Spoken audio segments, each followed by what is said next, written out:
Hi ನಮಸ್ತೆ ನಮಸ್ಕಾರ ಕರುನಾಡು. ನಾನು ನಿಮ್ಮ ಪ್ರೀತಿಯ ಲತಾ ಸೊರಟೂರು. ಇವತ್ತಿನ ವಿಡಿಯೋ ಗೌರ್ಮೆಂಟ್ ಸ್ಕೂಲ್ದು. ಏನು ಗೌರ್ಮೆಂಟ್ ಸ್ಕೂಲ್ಗೆ ಹೋಗಿದೆಯಾ, ಓದಕ್ಕೆ ಹೋಗಿದ್ದ ಅಂತ ಅಂದ್ಕೊಂಡಿದ್ದೀರ? ಇಲ್ಲ, ಆ ಥರ ಅಲ್ಲಿ ತಿಳ್ಕೊಳಕ್ಕೆ ಹೋಗ್ಬಿಡಿ. ಓದಕ್ಕೆ ಹೋಗಿಲ್ಲ. ರಾಮನಗರದ ಹತ್ರ ಇರೋ ಅಕ್ಕನ ನೋಡ್ಕೊಂಡು ಬರೋಣ ಅಂತೇಳಿ ಮಾದಾಪುರದ ಹತ್ರ ಹೋಗಿದ್ವಿ. ಮಾದಾಪುರದಲ್ಲಿ ಅಕ್ಕ ಇರಲಿಲ್ಲ, ಅವ್ರು ಕೆಲಸ ಮಾಡ್ತಾಯಿರೋ ಒಂದು ಗೌರ್ಮೆಂಟ್ ಸ್ಕೂಲು ಎಲ್ಲಿ ಅಂದರೆ ಮೈಗನಹಳ್ಳಿಯಲ್ಲಿ ಇದ್ದರು. ಅಲ್ಲಿಗೆ ಹೋಗಿದಾಗ ಕೇಳಿದೆ, ಇಷ್ಟೊಂದು ಜನ ಮಕ್ಕಳಿದ್ದಾರಲ್ಲ ಯಾಕಕ್ಕ ಅಂತಂದು. ಇವತ್ತು ಫಂಕ್ಷನ್ ಇದೆ. ಏನು ಫಂಕ್ಷನ್ ಅಕ್ಕ? ಗೊತ್ತಿಲ್ಲ ಕಣೆ, ನೀನೇ ಹೋಗಿ ಕೇಳ್ಕೊ, ಅಲ್ಲಿ ಟೀಚರ್ಗಳಿದ್ದಾರೆ. ಹೋಗಿ ನಾನು ಕೇಳಿದೆ, ಏನು ಮೇಡಮ್ ಇವತ್ತು ಏನು ವಿಶೇಷನಾ ಅಂತ ಕೇಳಿದೆ. ಇಲ್ಲ, ಮಕ್ಕಳದು ಪ್ರತಿಭಾ ಕಾರಂಜಿ ಇತ್ತು ಅಂತ ಅಂದಾಕ್ಷಣ ನನಗಂತೂ ನನ್ನ ಹಳೆ ಸ್ಕೂಲ್ ಮೆಮೊರಿನೇ ತುಂಬಾ ಮೈಂಡ್ ಬಂತು ರೀ. ನಾನು ಅವಾಗ ಡ್ಯಾನ್ಸ್ ಮಾಡ್ತಾಯಿದ್ದು, ವೇಷಭೂಷಣ ಸ್ಪರ್ಧೆ ಆಗಿರ್ಬೋದು, ಪ್ರತಿಯೊಂದರಲ್ಲೂ ಭಾಗವಹಿಸ್ತಾ ಇದ್ವಿ. ಸೊ ಇದೊಂದು ನೋಡಿದ್ಮೇಲೆ ನನಗಂತೂ ತುಂಬ ಖುಷಿಯಾಯಿತು. ಅದು ಅದನ್ನು 24 ಶಾಲೆಗಳಿಂದ ಮಕ್ಕಳುಗಳು ಬಂದಿದ್ದರು. ಪ್ರತಿಯೊಬ್ಬರೂ ಕೂಡ ರೆಡಿಯಾಗಿದ್ದು ನೋಡಿದ್ರೆ ನನಗೆ ತುಂಬಾ ಖುಷಿಯಾಯಿತು. ಅಲ್ಲಿ ರಂಗೋಲಿ ಸ್ಪರ್ಧೆ ಇಟ್ಟಿದ್ರು. ಮಕ್ಕಳುಗಳು ಸಹ ಈಗಿನ ಕಾಲ ಸ್ಮಾರ್ಟ್ ಮೊಬೈಲ್ ಬಂದಿರೋದ್ರಿಂದ ಮಕ್ಕಳುಗಳಿಗೆ ಮೊಬೈಲ್ ಆಯಿತು, ಟಿ ವಿ ಆಯಿತು, ಬರೀ ಇದೇ ಆಯಿತು. ಟೈಮ್ಸ್ ಇದ್ದಾಗ ಬರೀ ಇದೇ ಮಾಡ್ತಾಯಿರ್ತಾರೆ ಮೊಬೈಲ್ ಹಿಡ್ಕೊಂಡು ಕೂತ್ಕೊಂಡು. ಬಟ್ ಇಲ್ಲಿ ಮಕ್ಕಳುಗಳು ಆ ರಂಗೋಲಿ ಬಿಡೋದಂತೆ, ಆ ಚಿತ್ರ ಬಿಡಿಸೋದಂತೆ ಏನ್ರಿ ಹೇಳೋದಕ್ಕಾಗಲ್ಲ. ಬಟ್ ಅಷ್ಟು ಚೆನ್ನಾಗಿರುತ್ತೆ. ನೀವು ಯಾವ ಸ್ಕೂಲಲ್ಲಿ ಓದಿದ್ದು?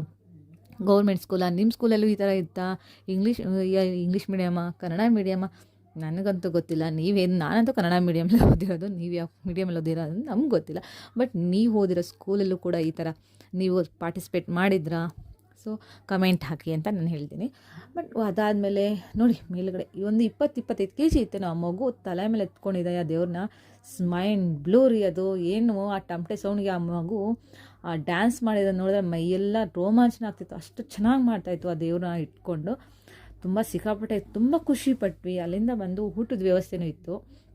ನೋಡಿ, ನಮ್ಮ ಅಕ್ಕನ ಮೊಮ್ಮಗ ಅಂತೂ ನಾನು ವೀಡಿಯೋ ಮಾಡ್ತೀನಿ ಅಂತ ತುಂಬ ಆಟ ಮಾಡಿಕೊಂಡು ಆ ಮೊಬೈಲ್ ಇಟ್ಕೊಂಡು ನೋಡಿ ಓಡಾಡ್ತಾನೇ ಇದೆ ಅದು. ನಾನು ಅದನ್ನು ಸ್ವಲ್ಪ ಇದು ಮಾಡಿದೆ. ಸೊ ತಲೆ ಮಾಡಿಕೊಂಡು ಊಟದ ವ್ಯವಸ್ಥೆ ಅಂತಂದರೆ ಟೊಮೊಟೊ ಬಾತು, ಮೊಸರನ್ನ, ಜಿಲೇಬಿ ಚೆನ್ನಾಗಿ ಸೂಪರಾಗಿತ್ತು. ನಾವು ಕೂಡ ಊಟ ಮಾಡಿಕೊಂಡು ಮಕ್ಕಳ ಜೊತೆ ಎಲ್ಲ ಟೈಮ್ ಸ್ಪೆಂಡ್ ಮಾಡಿ ಎಲ್ಲ ಮಕ್ಕಳನ್ನ ಪರಿಚಯ ಮಾಡಿಕೊಂಡು ಬಂದ್ವಿ. ನಿಜವಾಗ್ಲೂ ರೀ, ಈ ಮಕ್ಕಳಾಗ್ಬಿಡ್ತೀವಿ. ಎಷ್ಟೇ ದೊಡ್ಡ ವಯಸ್ಸಾದವರಾದ್ರೂ ಕೂಡ ಮಕ್ಕಳ ಜೊತೆ ಸೇರ್ಕೊಬಿಟ್ರೆ ನಾವು ಚಿಕ್ಕ ಮಕ್ಕಳಾಗ್ಬಿಡ್ತೀವಿ. ನಿಜವಾಗ್ಲೂ ನಿಜ ಅಂದರೆ ನಿಜ ರೀ. ಎಷ್ಟು ಜೀವನ ಅಂದರೆ ಇಷ್ಟೇ ಅಲ್ವಾ ನಮ್ಮ ಜೀವನ ಅನ್ನಿಸ್ಬಿಡುತ್ತೆ ಮಕ್ಕಳು ನೋಡಿದಾಗ. ಹಿಂದಿನ ನೆನೆಸ್ಕೊಂಡ್ರೆ ನಾವು ಆಟಾಡಿದ್ದು, ಓದಿ ಸ್ಕೂಲು, ಮೇಷ್ಟ್ರುಗಳು, ಅದನ್ನೆಲ್ಲ ನೆನೆಸ್ಕೊಂಡ್ರೆ ಎಷ್ಟು ಖುಷಿಯಾಗುತ್ತಲ್ವ. ಅದೇ ಜೀವನ ಇದ್ದರೆ ಎಷ್ಟು ಚೆನ್ನಾಗಿರುತ್ತೋ ಅಂತ ಅನ್ಕೋತೀವಲ್ಲ. ಸೊ ನೀವು ಯಾವ ಸ್ಕೂಲಲ್ಲಿ ಓದಿದ್ರಾ? ನಿಮಗೂ ಈ ಥರ ಮೆಮೊರಿ ಕಾಡ್ತಾಯಿತ್ತು ಅಂದರೆ ಎಸ್ ಅಂತ ಕಮೆಂಟ್ ಹಾಕಿ. ಇಲ್ಲ ಒಂದು